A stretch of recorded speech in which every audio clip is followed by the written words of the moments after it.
So in previous lecture, we had started processing of hide and skin for preparation of leather, and we had learnt about the introduction about hide and skin, and we had started about processing of hide and skin, and we have learned that there are three important stages in the processing of hide and skin.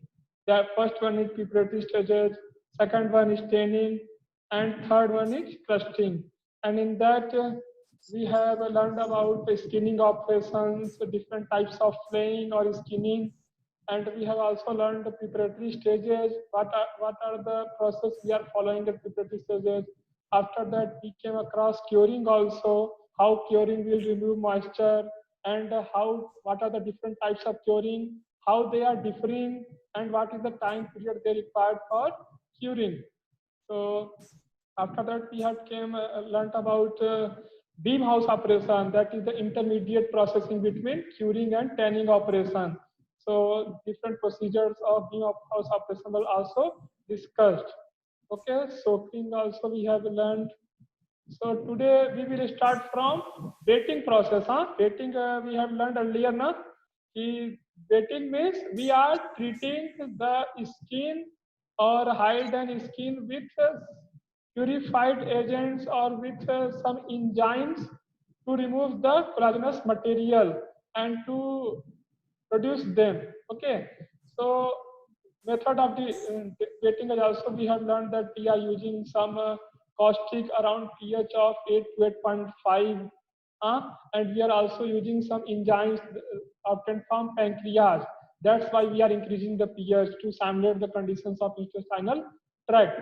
Okay, so next one is after wetting, the next procedure is pickling. Pickling means after wetting, the hide and skin are first treated with common salt or sodium chloride, followed by sulfuric acid. If we have to perform mineral tanning, actually there are two types of tanning, that is mineral tanning or chrome tanning. Second one is vegetable tanning. Okay, so if we are going to perform chrome tanning, so we have to follow the pickling procedure, and this pickling is carried out at 30 to 37 degree temperature to reduce the pH of the pail prior to mineral tanning. And here we are using uh, we are using we are improving the penetration of the tanning material. That's why we are doing pickling procedure. And for that, we have already we have to use the some acids to bring down the pH to around 3.5.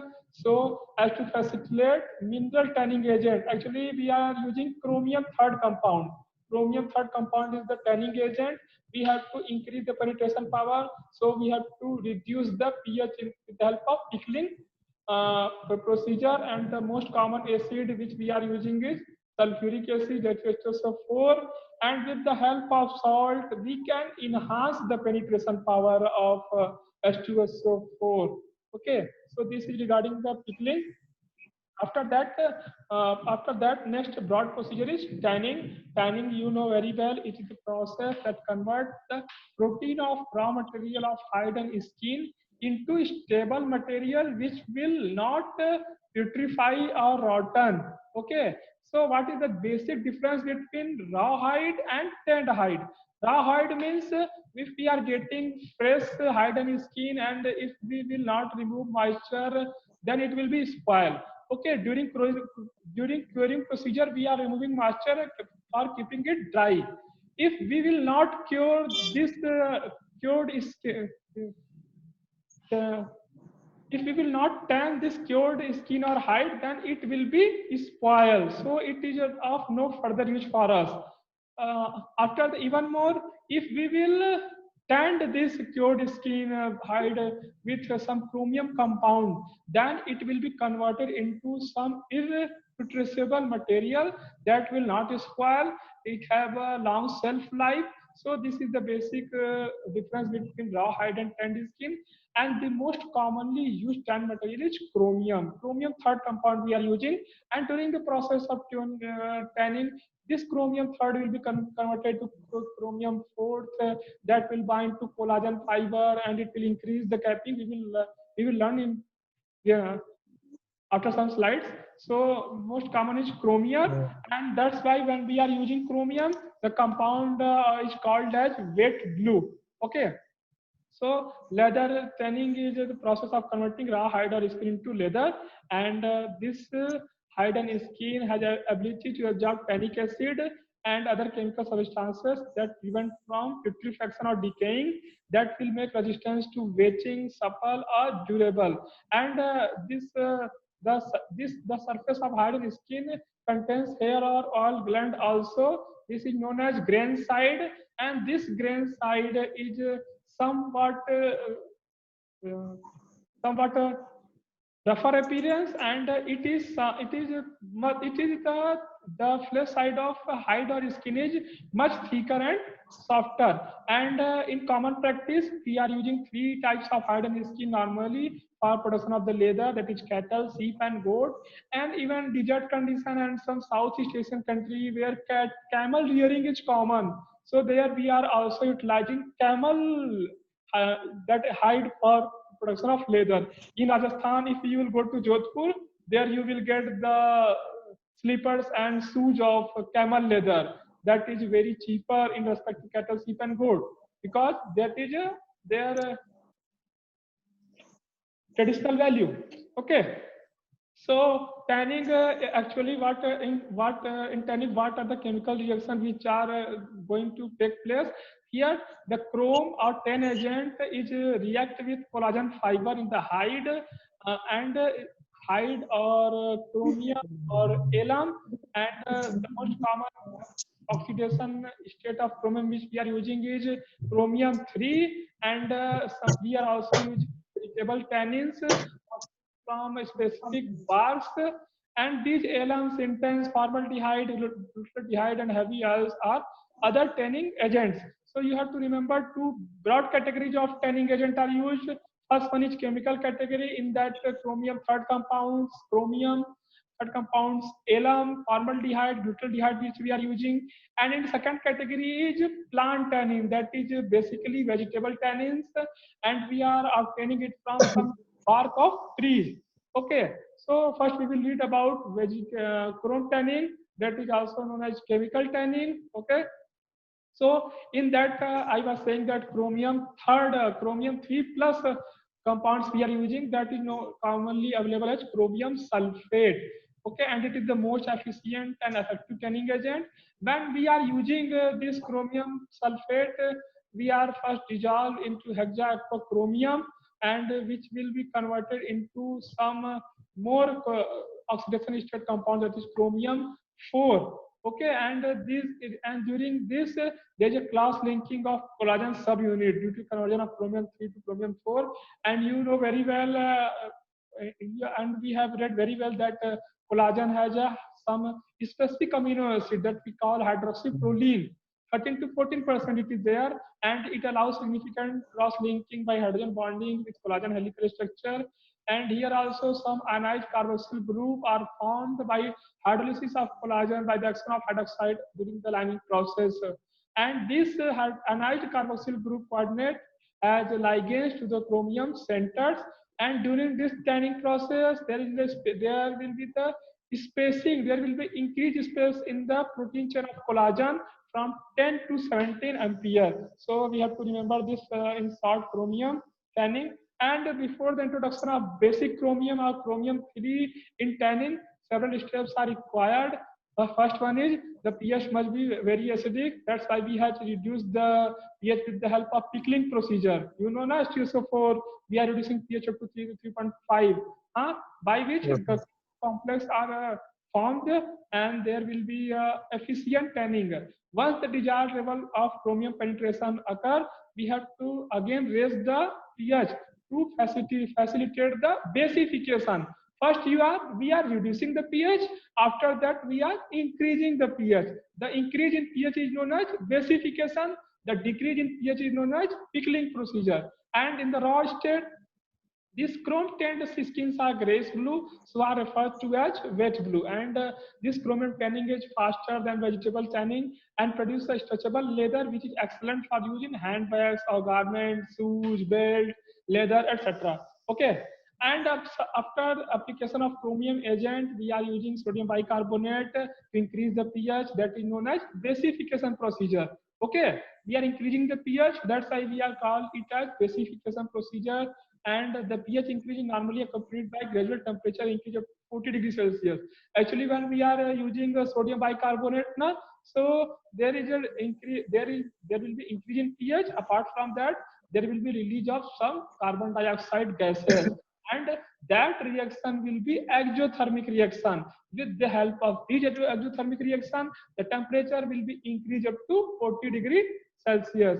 After that, chromium 10 leather can contain between 4 to 5% of chromium residues, and this efficiency is characterized by increased hydrothermal stability of the skin and in resistance to shrinkage in heated water. So these chrome 10 leather are very efficient, resistant to water, resistant to heat, and so it has very good shelf life. Okay. After the vegetable tanning, I already told it uses some polyphenols or astringent material from the bark and leaves of some trees, and this tanning also bind to collagen protein in the hide and coat them, causing to them become less water soluble and more resistant to bacterial attack. Okay, and the material which we are getting from vegetable tanning is more flexible than chrome tanning, and we are obtaining that vegetable tan agent from several barks like chestnut, oak, redwood, chanook, hemlock, quebracho, mangrove, betel, and cassia. So lot of plants bark are having these tannins, which are actually polyphenol compounds, and these have astringent action.